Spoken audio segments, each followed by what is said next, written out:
সবাইকে শুভেচ্ছা জানাচ্ছি। এর আগের ভিডিওতে আমরা দেখেছিলাম যে কিভাবে আপনি ওয়েবসাইটটা ডিজাইন করবেন। তো ওই সময় আমরা পেজ কিভাবে ক্রিয়েট করবেন সেটা দেখাইনি। এই ভিডিওতে আমি দেখাবো যে কিভাবে আপনি পেজ ক্রিয়েট করবেন। তো এখানে দেখেন যে পেজে গেলাম, পেজে গিয়ে এখানে কোনো পেজ নেই আমার। ঠিক আছে? তো নিউ পেজে যদি আমি ক্লিক করি, এখানে যদি আমি পেজের নাম দেই প্রাইভেসি পলিসি। ঠিক আছে? Privacy policy. তো প্রাইভেসি পলিসি জেনারেটর, এরকম জেনারেটর দিয়ে আমরা প্রাইভেসি পলিসি হচ্ছে করে নিতে পারি। ঠিক আছে?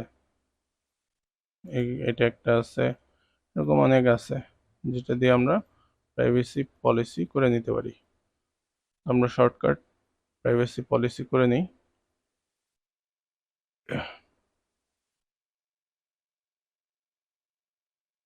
ওয়েবসাইট, নেক্সট স্টেপ, ওয়েবসাইটের নাম দিয়ে দিলাম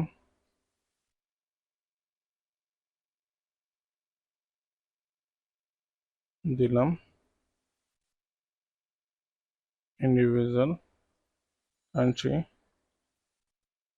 বাংলাদেশ দিলাম। ঠিক আছে?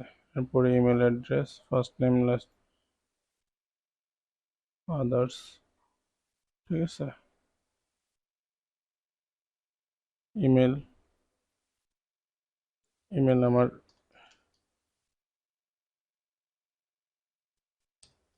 আমার ইমেলটা দিয়ে দিলাম। এরপরে এগুলি এটা দিলাম, এটা দরকার নেই আমার।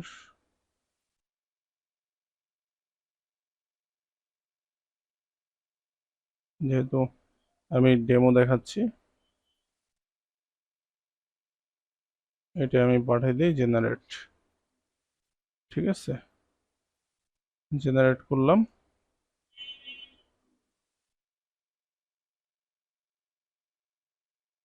এই জেনারেট হয়ে গেল।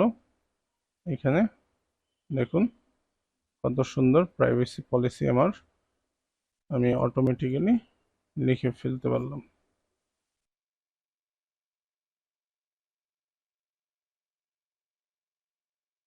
কপি করলাম। ঠিক আছে? এখন আমি যদি এইখানে আমি এটা HTML কোড যেহেতু আমি এটা যদি এখানে বসাই দিলাম। এরপরে যদি আমি কম্পোজ ভিউ যাই, দেখেন কি সুন্দর প্রাইভেসি পলিসি আমার হয়ে গেছে। এবং আমি চাইলে কিন্তু এই যে HTML ভিউ, এখানে কিন্তু আমি ফর্ম ক্রিয়েট করতে পারবো আমার ইচ্ছা মতো। আমার যে কন্ট্যাক্ট ফর্ম, সেই কন্ট্যাক্ট ফর্ম আমি এটা করে নিতে পারবো। তো এই এরপরে অপশনাল, যেহেতু আমার পেজ,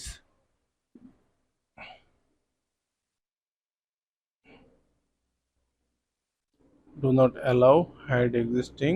ঠিক আছে? আমার কমেন্ট দরকার নাই, যেহেতু পেজ সেহেতু আমার কমেন্ট দরকার নেই। তো এবার আমি পাবলিশ করে দিলাম। পাবলিশ করে দেওয়াতে দেখুন যে এই যে পেজ হয়ে গেছে আমার। ঠিক আছে? এখন এই পেজটা যদি আমি ভিউ করি, দেখুন যে এই যে পেজ। ঠিক আছে? তো এই পেজের লিঙ্ক কিন্তু আমি এখানে প্রাইভেসি পলিসি, আমার যে পেজ আছে, এখানে আমি প্রাইভেসি পলিসি পেজ বানায়া, পেজের নাম দিয়ে এখানে এই লিঙ্কটা আমি লিঙ্ক করে দিতে পারি। এইভাবে করে আমি কিন্তু পেজ ক্রিয়েট করে ফেলতে পারবো খুব সহজেই। তো আশা করি ভিডিওটি ভালো লেগেছে, এবং অবশ্যই আমার চ্যানেলটি সাবস্ক্রাইব করবেন যদি সাবস্ক্রাইব না করে থাকেন, এবং লাইক কমেন্ট শেয়ার দিয়ে পাশে থাকবেন। সবাইকে ধন্যবাদ।